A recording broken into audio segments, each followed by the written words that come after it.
Welcome back into the South Jersey Sports Report here on 97.3 ESPN. Sully along with Nick Costco. Hope you're enjoying your Saturday morning. We're going to get you into your morning routine here with Kevin Minnick of NJ Advanced Media. Check out some of his thoughts on South Jersey High School sports. Good morning, Kevin. Hey, good morning, Sully. How's it going, man? It's going okay. You know, it's another weekend, and it's raining again. So, you know, right.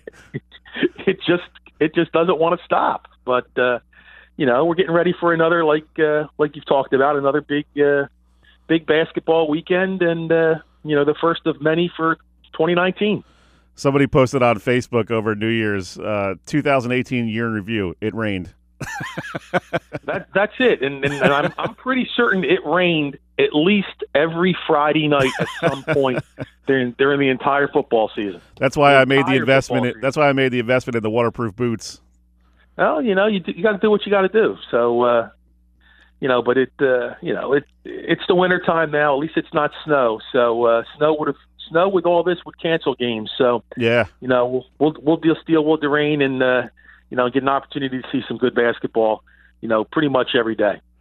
Yeah, we've gotten pretty lucky with the weather. Hasn't dipped down into the 20s or teens yet, so we're hoping that holds off. And we got a great weekend of basketball at Holy Spirit in the Shore area with the Seagull Classic and some of the teams from up around your way in the Cherry Hill area coming down. So it's going to be a great weekend. We saw Camden Catholic last night, and man, I was impressed with that team. They got some dudes that can just jump out of the gym and really a fun team to watch.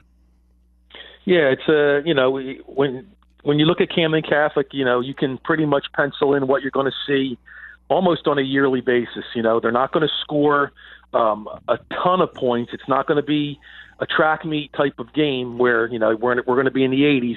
It's generally in the 40s, and the other team is not getting very many decent looks at the basket. So just from the little bit of the game I saw last night, you know, it looked like, you know, Camden Catholic was, you know, turning into another typical Camden Catholic performance. But, you know, that Atlantic City team is a little bit different this year, and it's going to take some time to grow. And, you know, Gene Allen's got some work to do with this group, but I think that they'll be much improved, you know, come middle to late February than they are right now. But, you know, yes, Camden Catholic is another decent team, a team that won the South Jersey non-public A title last year and is obviously looking to get back. And Kevin, talk about this guy, GK. I think that's how you say his last name. What a really interesting player. He's long. He can block shots. I think he had 27 last night, so he can score the basketball as well. And just a fun player to watch. He can do a lot of different things on the court. Yeah, that's Babatunde Ajiki. Kind of goes by Baba at this point. But yeah, he's, you know, he was 1,000 points. He's already 1,000-point scorer for them, and you know, he's about 6'6", and he's an athletic kid. And you know, even though he scored over 1,000 points already, he's really more of a defensive presence. Right. Than offensively. I think they you know, this year they're obviously going to have to rely on him to score a lot more than he has in his first couple of years. But he's a very strong defensive presence. When you match him up with Uki Okafor as well, another 6'6" kid that they have, you know, it gives them two big long bodies in the paint defensively. So you know, take your chances of bringing it inside to try to score, but. Yeah, you know, Baba's he's one of South Jersey's better players, and you know, I think he's kind of flown under the radar a little bit because he doesn't play for a team that, you know, like you said, scores a lot of points and is an up and down kind of team. You know, he's a kid that if they score in the 60s and 70s, he's a kid that could easily score 20 to 25 every night of the week. But you know, he's probably averaging somewhere around 15, 18 in that range, and but like I said, he's more of a defensive presence and a rebounder for them for the most point. And Kevin, I know you're kind of back and forth with some of your other partners there at NJ.com talking basketball throughout the season, and you don't get to see these teams a lot, but you get to talk about teams like Elizabeth and Linden. We got to see Elizabeth last night, really good team. DJ Watkins, a really nice player for them.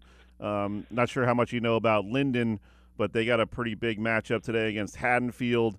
And talk about some of those games, Haddonfield, Linden, and then St. Augustine, Moorestown, a couple of really good afternoon games before the big game tonight, Camden versus Patrick School. Yeah, with Elizabeth, coming in, Phil Colicchio was the coach at Linden for the last few years, and he's back, where he grew up at Elizabeth now. And Elizabeth is a team that has struggled a little bit over the past couple of years. I mean, you'd have to go for those people in the area old enough to realize that, Elizabeth had a dominating center back in the, I believe it was the late 80s, early 90s, in Luther Wright. 7-2 went on to Seton Hall, and just a dominating player. And you fast forward to now, and Elizabeth has had some, has had some struggles over the past year. But Phil comes in, and he's turned them completely around so far. And I still believe they're undefeated. They're in the top 10 in the state right now. 7-0 right now. Yep. 7-0 right now, top 10 team in the state. And obviously, having Phil Colicchio in there has changed the culture a little bit of Elizabeth basketball, and they didn't wait to get things going. They've gone right from the jump. And you mentioned a team in Linden. Phil Colicchio's team from last year. Linden came in last year, played in the Seagull, won their game, and right now they lost a lot to graduation. They lost some to transfers, but Linden is always a team that you have to consider to be in the mix when it comes to the state in Group 4, and they're a talented basketball team. And Haddonfield right now undefeated still, not certain about the status of Mike DePersia, who suffered a wrist injury in the third game of the season and has not played since. We'll see. This will be. I got to anticipate this being Haddonfield's biggest test to this point. Camden Catholic.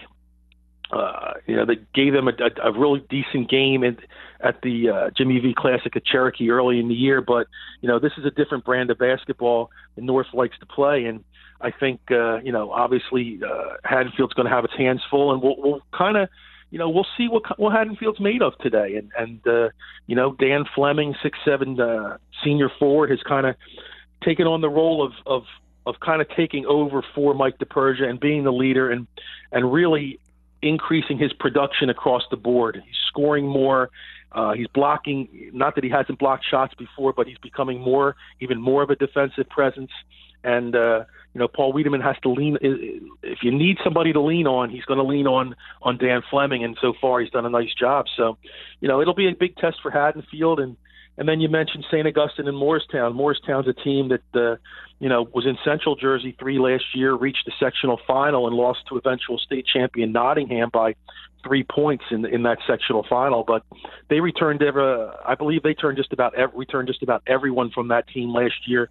This year they're going to compete in South Jersey 3, and probably right now you'd probably have to give them the nod as the favorite. And they had a big win earlier in the week over Trenton Catholic, a Trenton Catholic team that is obviously struggling so far this year. I believe they're 1-7 or 1-8, but has played a schedule that has just been second to none against pretty much every top team in the state so far to this point, and just hasn't got the result. But a really nice player to watch for Trenton Catholic is Khalif Battle, headed to Butler. So Moorestown, so far has done the job, and they have one loss, but that game with St. Augustine is going to be a real solid game, and I really think a good test to see where both of those teams are at this point. Talk with Kevin Minnick of NJ Advanced Media. You can check out all his stuff on NJ.com. And Kevin, talk about Camden a little bit. They're going to be in the marquee game tonight at 8 o'clock against the Patrick School. And doing a little research on this weekend, and didn't realize that Camden has a couple of transfers in from, I think, the Philadelphia area that's really bolstered their lineup, and obviously one of the best teams in South Jersey and the state. Yeah, this Camden team is very young, and it's got a lot of new faces. Graduated a handful of kids from last year, but brings back a little bit of experience in Ethan Tart and Lance Ware. But you mentioned the transfers, and one of the transfers, Jerome Brewer from West Catholic, started right from the beginning of the season. Has really he really doesn't look like a sophomore. He's certainly out there, and he's not.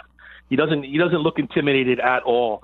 And is a very, very solid player for them. And their second sophomore, Taquan Woodley, He missed the first, I believe, 2 games of the season, had some paperwork issues with Numa Goretti out of Philly with his transfer, but that's all cleared up now. And here's a kid who's about 6'5", 6'6". He is a true post player. I saw him play against Wildwood Catholic. I don't think he took a jump shot. I don't think he took a shot outside of 10 feet.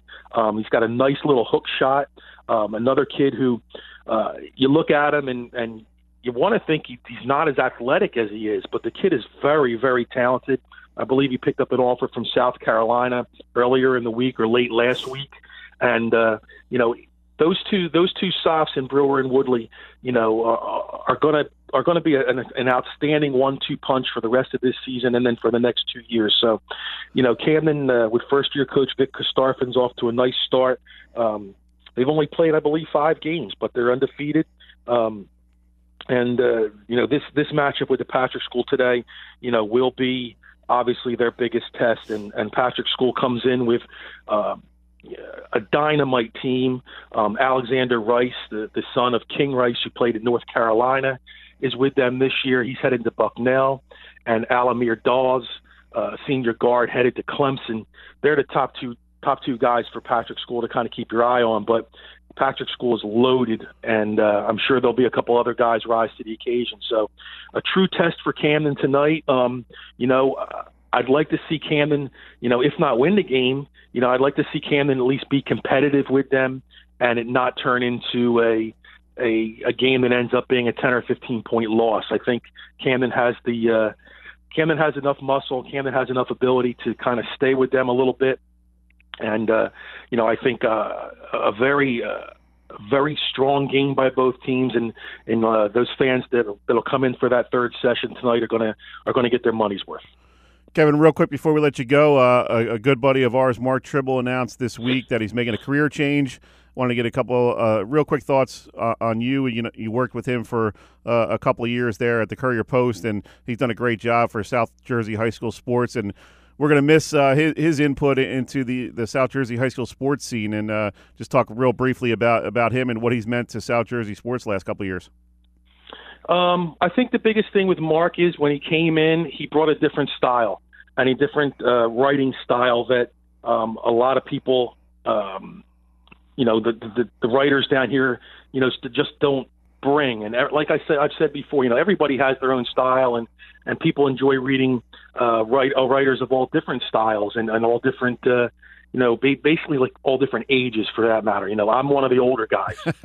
Phil Anastasia is one of the older guys. Yep. But then you throw Mike McGarry in there too, because he's one of the old guys too. But then you bring a younger guy in, a fresh face, a different perspective. He came in with no expectations because he didn't know anything about South Jersey, and he did a real nice job of bringing his style and his approach to journalism and to local journalism, that a lot of people liked. So, I think in that way, his approach to telling the story, his approach to communicating with kids, communicating with coaches, is going to be missed because it was different. And I think maybe you'll see him a little bit here and there. Maybe as a freelancer down the road, we'll find out. Maybe he gets back into the business. I don't know, but I think that's the biggest thing for me is that he brought a different approach and a different style. And it's a shame that that he really didn't get a chance to almost let that style really flow a lot more with just basically with the changes that are happening in journalism and the approach of newspapers. So, like I said, he brought a different perspective, a different style, a different way of doing things. And hey, there's nothing wrong with that. It was, from my perspective in reading a lot of his things, especially early on, that change of pace, while being different, was also something I think the area needed in that it gave a different kind of voice. Good stuff, as always, Kevin. We appreciate it, man. We'll be tapping into your knowledge throughout the rest of the winter basketball season. So keep that notebook handy, buddy. All right, so we'll see you this afternoon.